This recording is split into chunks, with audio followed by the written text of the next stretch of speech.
Uno a Uno.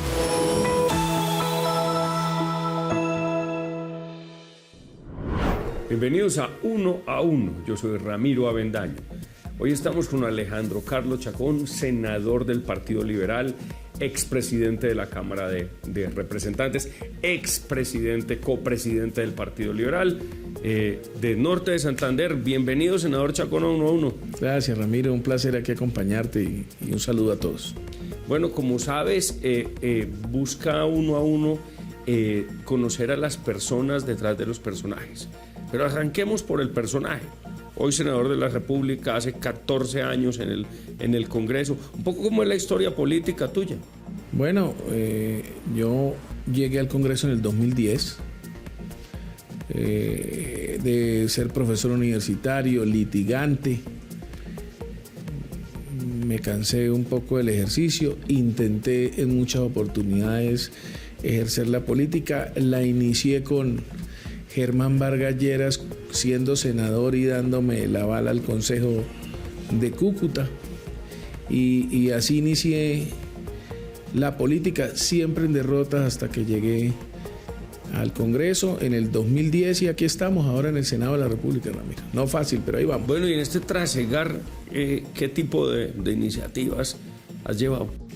Bueno, muchas, a veces muy silenciosas y la gente no conoce lo que se hace, pero por poner un ejemplo, la prohibición de páramos y humedales de explotación minera y petrolera es una iniciativa nuestra, y desde allí en la ley 1475, con un joven que la gente conoce, Simón Gaviria, esa iniciativa luchamos y sacamos adelante, y hoy no hay una explotación de un páramo, que es la delimitación de páramo y humedal en este país. Por poner un ejemplo, la prohibición de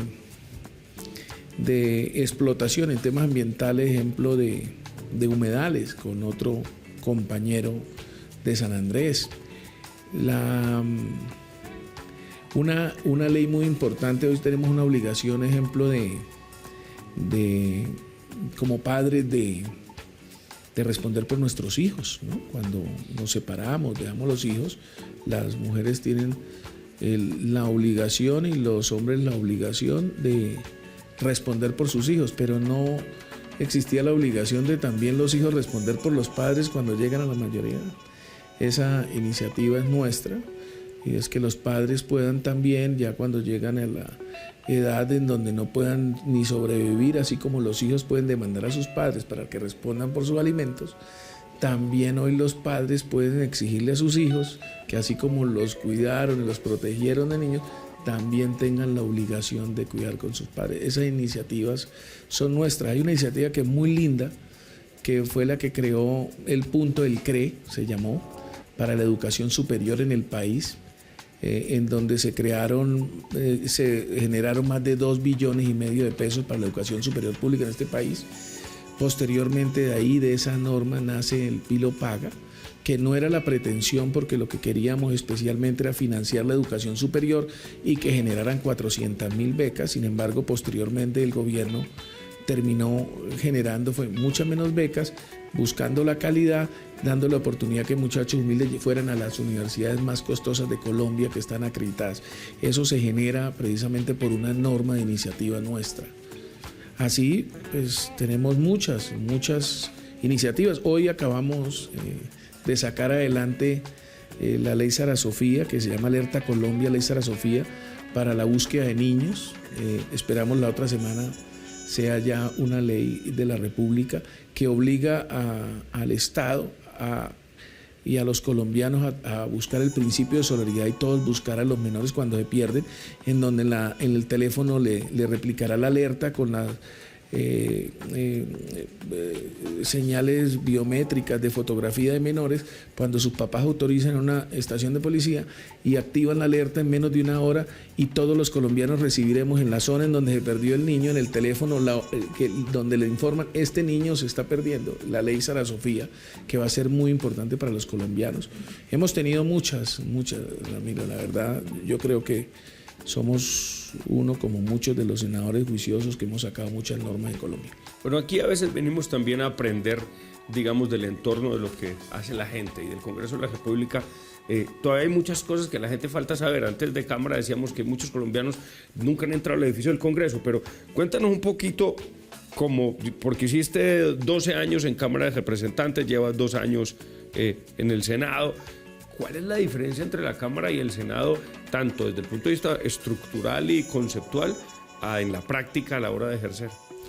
Bueno, yo siempre fui un defensor de la autonomía e independencia de la Cámara de Representantes.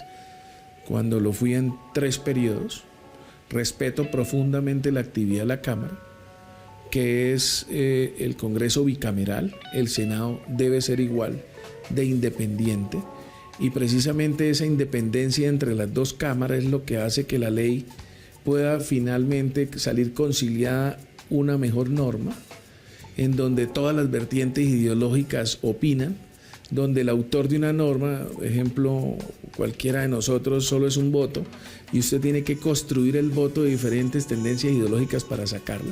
Eso la gente no lo entiende.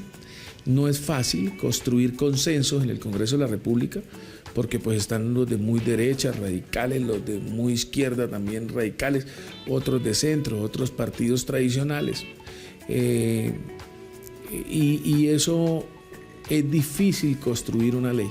Por eso siempre dicen que las leyes, a pesar de que tienen dificultades, siempre salen mucho mejor de cómo entran, porque cada posición que asume las diferentes personas que se encuentran, que recordemos, un congresista no necesita ni siquiera ser profesional.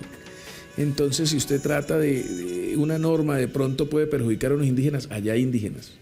Pero si, por ejemplo, de condición de afrodescendiente, allá hay afrodescendientes que salen a proteger.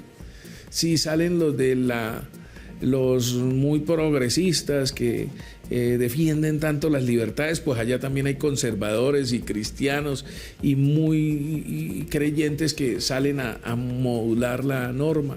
Ese es el Congreso de la República, diferentes posiciones ideológicas que a veces los gobiernos creen que son emperadorcitos y por eso pretenden que pasan una ley y tiene que el Congreso votársela, pero resulta que en el Congreso hay más de 100 personas que pensamos distinto, que nos elegimos distinto, que somos elegidos individualmente, y de la misma manera la Cámara de Representantes, que tiene hoy ya más de 100, yo creo 80 personas. Entonces es muy difícil contestar. Las leyes son difíciles de sacarlas adelante y requieren una gran capacidad de concertación del congresista, que es el coordinador, el ponente. Ok, muy interesante todo este proceso entre Cámara, Congreso, el balance de poderes. Vamos a un corte de comerciales y continuamos en 1 a 1 con Alejandro Carlos Chacón, senador del Partido Liberal. Continuamos en 1 a 1 con Alejandro Carlos Chacón, senador del Partido Liberal, antiguo presidente de la Cámara de Representantes, copresidente del Partido Liberal. Bueno, en ese mundo ideológico nos contabas un poco de izquierdas, de derechas, del valor de la democracia, digamos en la independencia de poderes. ¿Dónde te ubicas tú desde el punto de vista de creencia política, de convicción? Yo soy un liberal de centro institucional. Quiere decir que defiendo las libertades. Por supuesto, apoyo las necesidades sociales que un político debe defender, pero respeto profundamente y defiendo también las instituciones. Los liberales tenemos diferentes tendencias ideológicas y parte de la grandeza que hay que recuperar del partido es que los liberales pensemos muy distinto, que es parte de nuestro principio. Y yo de esos de tanto liberal que existe, yo soy de esos liberales que nos consideramos centro institucionales. Centro institucional, protegiendo las instituciones, cuidando la norma, la construida democracia. Yo le he llamado a ese pensamiento que llevamos durante tanto tiempo un centro social institucional. Esa es una línea ideológica que tenemos en el liberalismo, que yo siempre la he defendido, y es que aprendemos a respetar posiciones tanto de la izquierda y de la derecha, diferente a quien gobierne, como hoy que gobierna izquierda, pero pensamos que hay cosas que son importantes sociales y se pueden acompañar, pero, por ejemplo, no le caminamos ni lo acompañamos esta tendencia ideológica a cualquier forma, a cualquier intento de destruir nuestra institucionalidad, que los liberales además lo hemos construido durante 200 años de república. Ese es un pensamiento que creo es el que profundamente inspiro y quisiera inspirar en el Congreso. En algunos modelos, como el modelo norteamericano, por ejemplo, la gente identifica a su congresista o al congresista como su congresista y lo dicen abiertamente, y cuando tienen un problema, una necesidad, una comunidad busca al congresista. ¿Eso funciona en Colombia de alguna manera? Es un deber ser que ha venido teniendo a través del tiempo el Congreso. El único vínculo que tienen las regiones realmente con el gobierno nacional es el congresista, que es el que tiene la relación con el gobierno, los diputados con el gobernador, el concejal con el alcalde. Eso se ha perdido mucho, porque pues hoy en día cualquier cosa se malinterpreta. Cualquier gestión que usted pueda hacer como parlamentario le pueden decir que es un tráfico de influencias, que está beneficiando una comunidad pero lo está buscando en interés. Ha hecho que el congresista pierda el interés de seguir haciendo algo que era una labor normal y esencial del Congreso, de acercar las regiones al gobierno nacional. Porque a veces se confunde esa actividad, o pues indudablemente también hay unos congresistas que han hecho uso de ese ejercicio del poder para también beneficiarse directamente, y que eso ha hecho que se pierda esa función tan importante que venían cumpliendo en la política aquellos elegidos popularmente, o bien al Consejo o a la Asamblea, o nosotros como congresistas. Ideológicamente sí hemos perdido, indudablemente, en muchas cosas. A nosotros nos han criticado. Hoy cuando hablan de Petro, uno dice, bueno, es que la llegada de Petro también hace que seamos responsables también aquellos que se nos olvidó la gente, esa responsabilidad social que debemos tener todos, no solo los políticos, sino también el sector empresarial. Nos dedicamos de pronto a desarrollar el país, pero se nos olvidó en parte las necesidades que tiene la gente más necesitada, se nos olvidó focalizar el recurso, muy a pesar de que el gobierno se haga ingentes esfuerzos por grandes inversiones, más de 100 billones en subsidios y apoyo, pero que no se ven. ¿Por qué? Porque unos muy grandes estaban superiores a un déficit, ejemplo, de 50 billones en los subsidios, ejemplo, de la gasolina, que la gente no ve, pero son 50 billones, eso no es menor. Pero en cambio 1.700.000 es lo que solo invertíamos en abuelitos. Pero asimismo 67 billones se van en subsidios o en el pagar el hueco fiscal que tenemos en las pensiones en el país. Pero las inversiones realmente no hemos focalizado muy bien la verdadera inversión que es el Estado en las personas más humildes. Y eso ha hecho que otras personas crezcan, y políticamente, pues indudablemente con el populismo le generen muchas cosas y muchas expectativas a la gente que terminan siendo a veces mentiras. ¿Y hay algún camino que tú creas que sea más efectivo que otro para propender porque la gente entienda, vote y discuta de manera más sensata? Es decir, para que pasen las leyes que efectivamente sean prioritarias, con los temas que sean prioritarios, con las cosas que generen mayor bienestar común, y no esas cosas, digamos, derivadas de conversaciones demagógicas y con un espíritu más populista que efectivamente democrático o de solución de problemas. El problema, yo creería, Ramiro, hoy en día es que la gente, la gran mayoría de personas, que además son las que más votan, por supuesto, las personas que ganan menos de 3 millones de pesos, por ejemplo, son el 89% de los colombianos. Entonces, si usted no dirige además el ejercicio del Estado a la gran mayoría de los colombianos, pues muy difícil necesariamente la gente va a acompañar una ideología o una tendencia política para gobernar en el país. El populismo ha imperado en la medida que la gente también quiere que le digan cosas que a veces no son, y no somos los más inteligentes para apreciar hasta dónde pueda llegar el discurso de la gente y la realidad de lo que le está prometiendo al colombiano. Vamos a un corte de comerciales y continuamos en Uno a Uno con Alejandro Carlos Chacón, senador del Partido Liberal. Continuamos en Uno a Uno con Alejandro Carlos Chacón, senador del Partido Liberal, antiguo presidente de la Cámara de Representantes, copresidente del Partido Liberal. Bueno, estábamos hablando de sensatez. En Canal 1 propendemos por las libertades. propendemos por defender los intereses de la gente, de las comunidades. Este es un país donde vivimos vendiendo el sofá o buscando la fiebre en las sábanas. Entonces, cosas como que entonces la culpa que se roban los celulares del celular, cosas. Comentabas fuera de cámaras que uno de los proyectos que traes es, por ejemplo, digamos, justicia en el mundo del pico y placa y no seguir llenando a la gente de costos sobre cosas que no le benefician. Sí, hay cosas elementales que nos causan un gran daño a las familias y en nuestro diario vivir, que el Congreso también debe regularlas. Y decíamos, nosotros tenemos una propiedad privada, que por supuesto el Estado puede regularla, ni no ha faltado, que es tener un vehículo. Es mi carro.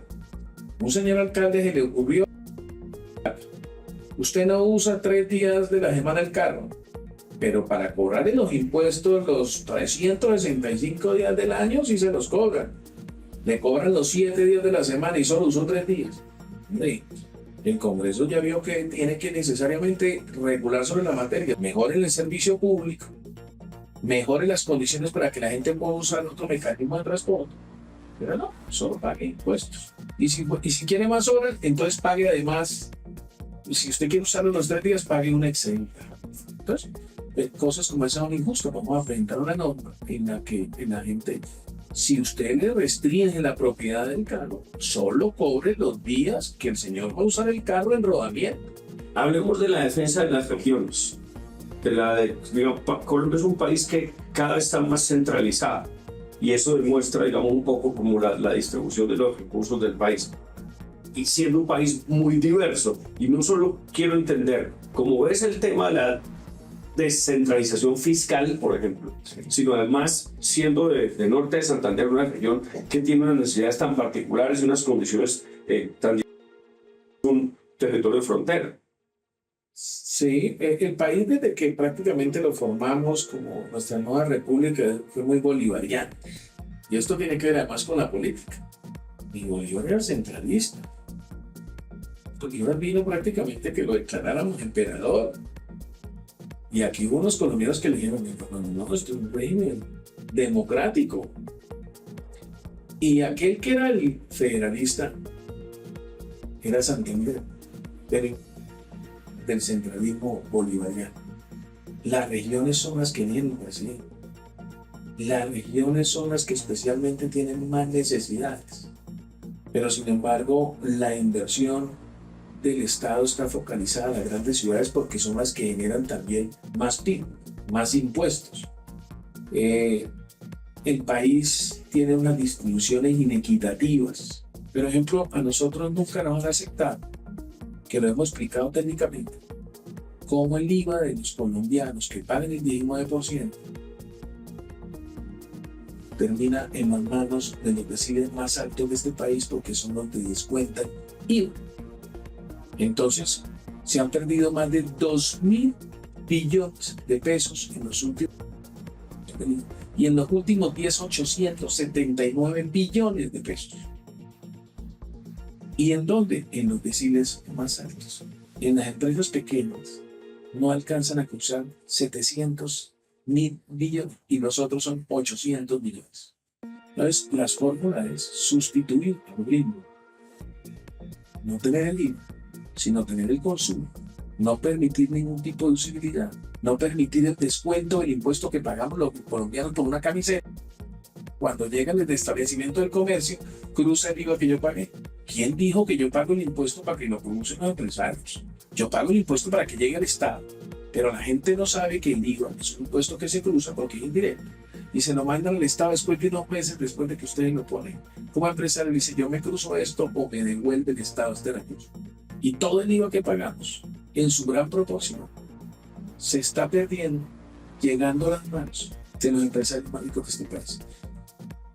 ¿Cómo acabamos la inequidad? ¿Por qué? Porque casi todos los ministros de Hacienda terminan en las casas más grandes empresariales de Colombia, de asesores o de empresarios. Y el IVA indudablemente favorece esa tendencia. Si usted sustituye al consumo, se puede bajar al 8%, la tarifa del 19 al 8%. Los colombianos solo pagamos el 8%. El 8% se va directamente al Estado y lo tenemos por derechos de petición que no pierden un peso por un día.